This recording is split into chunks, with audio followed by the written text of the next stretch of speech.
Dillon into the catch fence. All the crews getting out to that car to assist these drivers. Thumbs going up. 11 and the 4 to get together. Here we are at the start-finish line.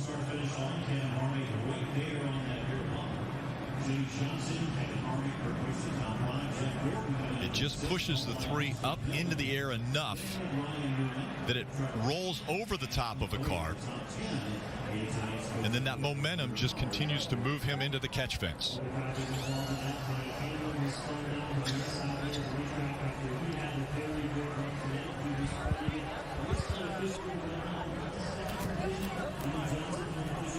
Let's ride along with Kevin Harvick. Top's covered. Middle's open.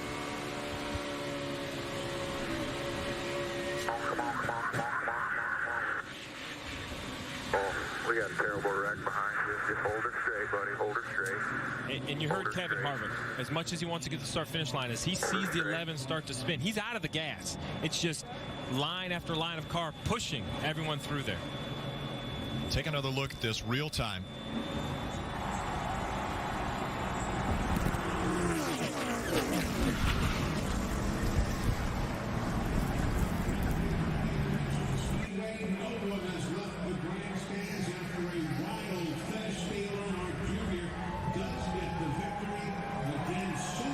According to track safety, they are attending to 3 fans in the grandstands. At Talladega in the spring. That's Brad in the black car. They're racing for the win. Carl said he may have come down just a bit. Brad held his line to keep from going over the yellow line. Ryan Newman gets wrecked, and Edwards flies into the fence.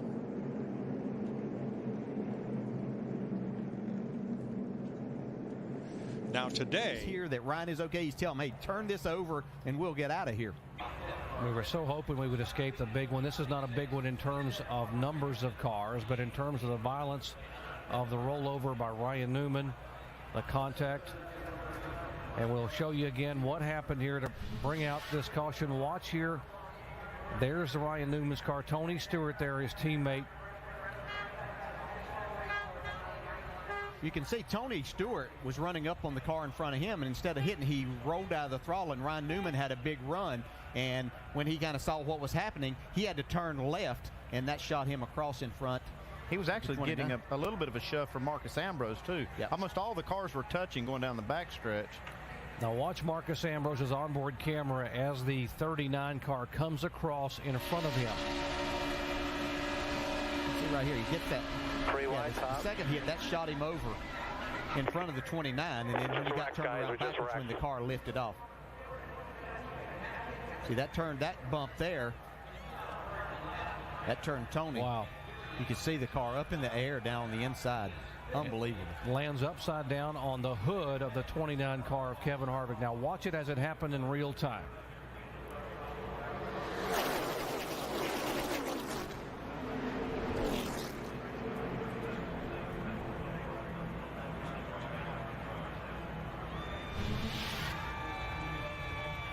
Now the roof being peeled away. More would-be contenders saw their hopes go up in flames on the 3 turns of the Pocono Raceway.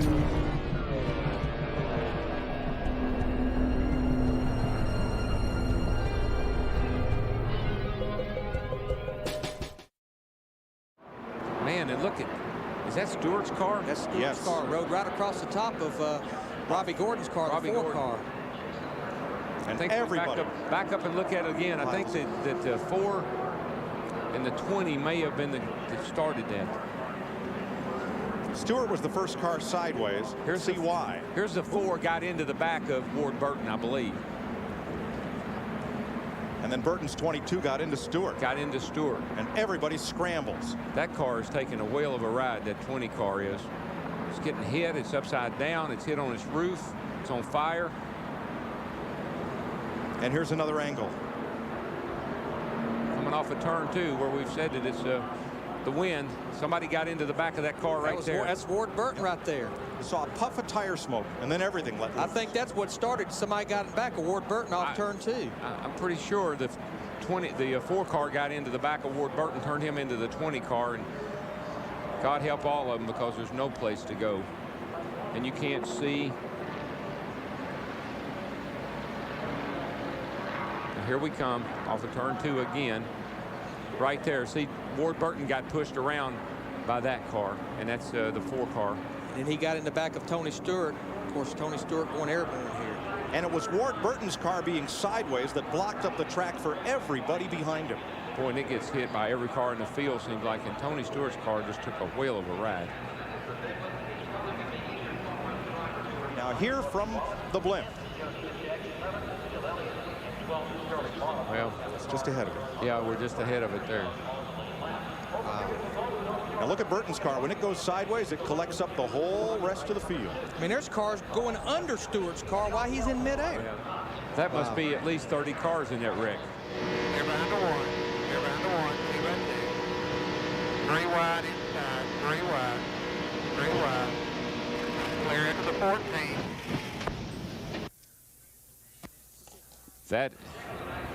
That is something a driver never wants to hear. 4 times I made it through. I flapped out the tire. I made it through. And 4, bud. We'll put 4 on it. And Tony Stewart goes for one of the wildest rides in recent memory of Daytona. Kind of looks like the Richard Petty crash here, back when Richard crashed off turn 4 down here, standing on Look, he's got Bobby Labonte's hood. It was hooked to the back of his car as he was in midair. Both Gibbs's cars. Closely, so if it is a problem, oh, there's trouble. Car out of control all the way up and over is the number 29. Robert Presley. Around goes Presley, and he picks it up. Wow, that had to be a Robert Presley in an Oh My Heart ride. Took Scooby-Doo for a ride, didn't he? 3 Fords have separated themselves. A big push coming now for Harvick. Oh, and around goes a couple cars. Preece upside down. He's barrel rolling through the grass. Ryan Preece upside down in the infield.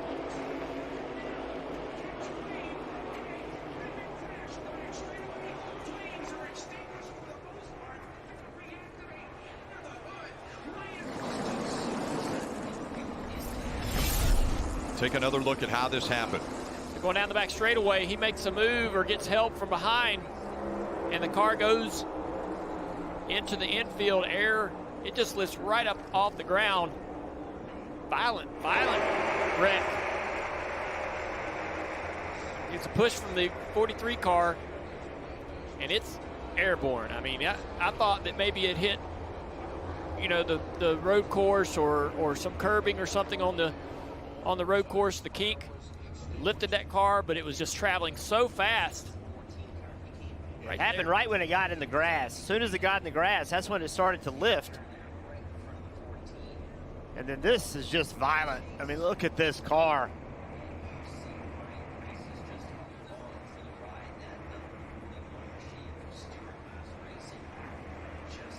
That is just amazing that something that weighs over 3,500 pounds get in the air like that. It looks like a toy car flying through the air. But as you mentioned, Jeff, 3,500 pounds.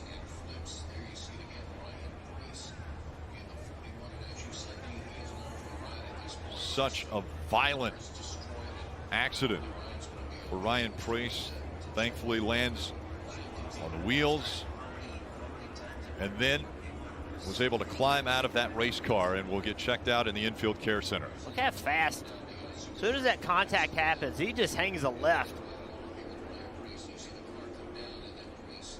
You said it, Jeff. As soon as the car touches the grass, something about that gap or the air or something changes, and up in the air it goes right away. That is so scary. Remember, these cars are traveling at over 190 miles an hour.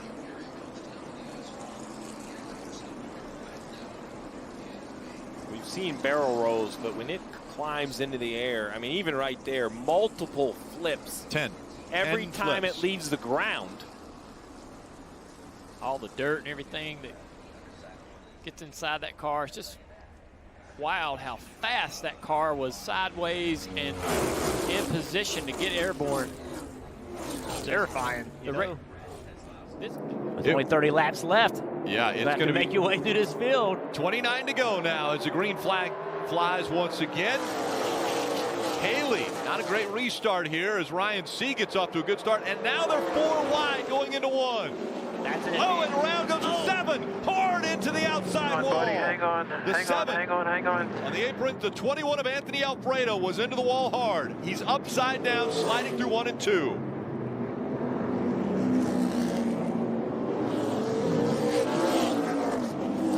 Looks like the 18 back there of Riley Herbst also involved. AMR safety crew will get to Anthony Alfredo quickly here.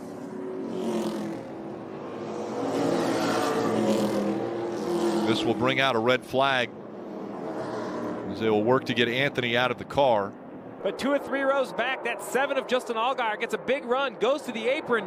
The next thing we know, we're 4 wide on the apron, Jeff. Yeah, everybody's got to go. Everybody has tires trying to get in track position. And Allgaier was just on the apron, entered the corner on the apron, and ended up getting up into the side of the 21. Yeah, he ran out of, I mean, at some point, you have to make the corner. The corner has the banking. There were so many cars above him, he couldn't get up on the banking. It looked like he lost control. Take another look at it. Focus on that bright red or orange number 7 back here. That's kind of where the whole thing starts. And normally you think you're going to get down here and you're going to slide up into the racetrack, but he just never had a chance to. Allgaier just kind of, I think, needed to give that spot up and get out of the throttle, but knowing there's a race win, if you can make it work, maybe ahead of you, just chose to stay in the gas. And look at this car. It gets up on its side. It's sliding. You know, these cars have roof flaps that design them to stay on the ground when you see a high-speed rollover at, say, a restrictor plate track. But here, that wasn't really an aerodynamic thing. The cars aren't going at top speed on this restart. That's just the force of this car. Hitting that outside wall throws it up into the air. And then, Jeff, as we saw, it slides to a stop on its roof. White flag. White flag is out. 2.6 miles to go. Oh, trouble, the big one. On the dinger, on his lid. Side over side, end over end. Kevin Harvick's going to win this race. Actually ended this race. Hey, Jimmy Johnson got out of shape first there. It saves it. And right behind him, everybody starts getting together. Looks like Tony Stewart forces Allmendinger upside down. Boy, and that, thank goodness the safer barriers on that inside wall. Yeah, and we've seen in past that when something happens behind the leaders that NASCAR's let these guys race. Hard 500. Here you see Gordon in the 24. Okay, he comes up and clips Ken Schrader, his teammate, and sends him around. Schrader's car going backwards. The roof flaps are up, and then he gets hit by Ricky Craven. And then that flips the car over. He just drove in under him. And then other cars coming back with all the smoke and people slowing down. They start hitting each other, and lots of cars getting involved as we see Schrader's car continue to roll and tumble on the grass. Jeff Gordon's in car. And I believe this is in slow motion.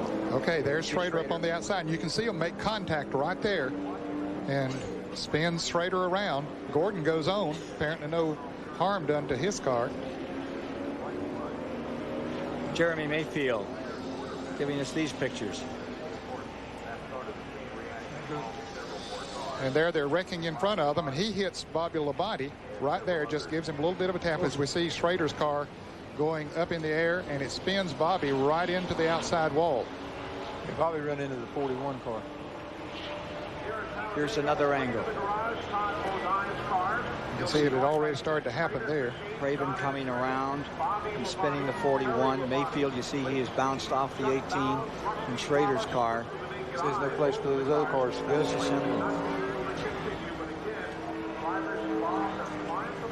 Ryan Newman off turn 4 for the final time. Blaney to the outside, to the inside. Here comes Hamlin up the outside. Wow. Crash into the wall, into the air. Goes Newman. Upside down. In a shower of sparks on his roof. Ryan Newman comes across the line, 4th. comes to rest. Scoring unofficial between Hamlin and Blaney as far as who crossed the finish line first.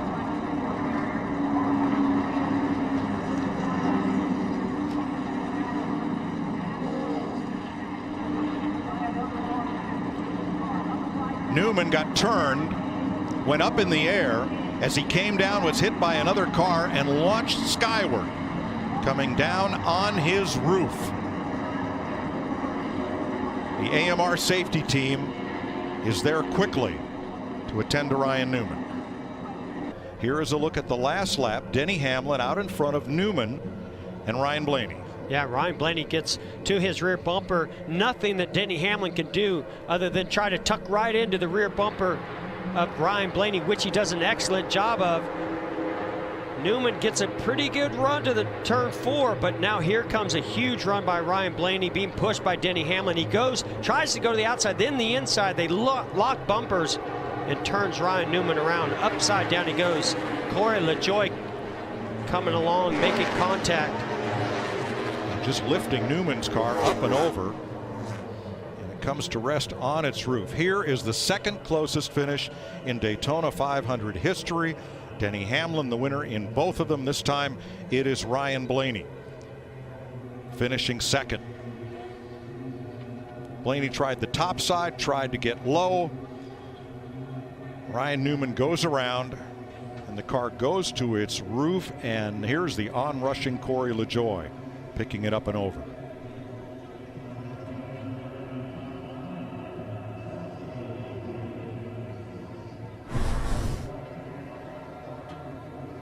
Keep it behind you, keep it behind you, keep it behind you. Round to go, round to go. The white flag is out. They're going to crash. With a big run. They're crashing. Christopher Bell upside down.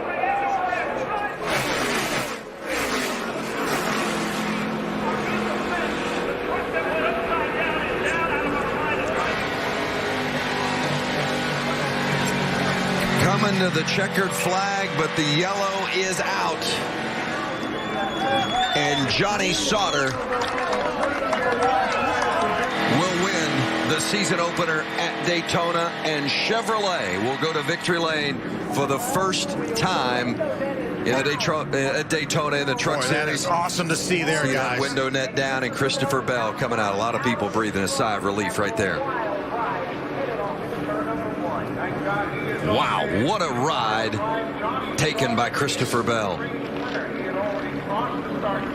Incredible. That was scary. That truck was running nearly 190 miles an hour when it started flipping, and fortunately for us and for Christopher Bell, NASCAR's done a great job with the safety of these trucks. Christopher Bell, believe it or not, walked away from it, climbed out under his own power, walked away. Watch the ride taken in the 4 truck on the outside, second in line. Peters gets bumped. Looks like William Byron got jumped by the 86. Look at Timothy Peters on the inside as Christopher Bell tumbles down the front straightaway. Timothy all the way to the inside of the racetrack. Is, you know, a lot of new pavement down there, guys, and that makes such a huge difference. They don't get any grass. A lot of huge pavement scrubs off a lot of that speed. I count 13 rolls for Christopher Bell. Watch it.